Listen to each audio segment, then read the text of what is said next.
New Town action area 3 Shapoorji সুখবৃষ্টি কমপ্লেক্সের অপোজিটে Elita garden ভিস্তার পাশে আমরা পাবো গ্রাউন্ড ফ্লোরে এসবিআই ব্যাংক। এই ব্যাংকের পাশে গ্রাউন্ড ফ্লোরে 900 স্কোয়ার ফিট কার্পেট এরিয়া এবং ফার্স্ট, সেকেন্ড ও থার্ড ফ্লোরে কমার্শিয়াল রেন্টের জন্য অ্যাভেলেবেল। আপনারা দেখতে পাচ্ছেন এসবিআই ব্যাংকের পাশেই এলিটা গার্ডেন ভিস্তা প্রজেক্টটি, তার সামনে রেডিয়েন্ট গ্রুপের প্লট। এখানে G+25 অ্যাপার্টমেন্ট হওয়ার কথা আছে। দেখতে পাচ্ছেন সাপুরজি বাসস্ট্যান্ডের ঠিক পেছনেই এই প্রপার্টিটি অ্যাভেলেবেল। সামনে দিয়ে ঢালাই রাস্তা গেছে, দেখছেন রাস্তাটি সোজা পিএস গ্রুপের মাল্টিস্টোরি অ্যাপার্টমেন্ট পর্যন্ত গেছে।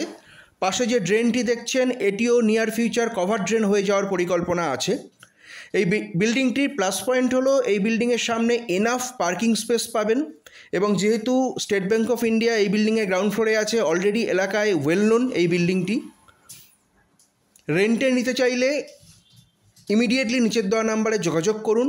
দেখুন first, second and third floor পুরো ওপেন রাখা আছে, অ্যাজ পার রিকোয়ারমেন্ট রেডি করে দেওয়া হবে। গ্রাউন্ড ফ্লোরে পুট্টি এবং টাইলস লাগানো আছে, রেডি টু ইউজ কন্ডিশনে। ভালো লাগলে লাইক করুন, এরকম আরও ভিডিও পেতে চ্যানেলটি সাবস্ক্রাইব করুন।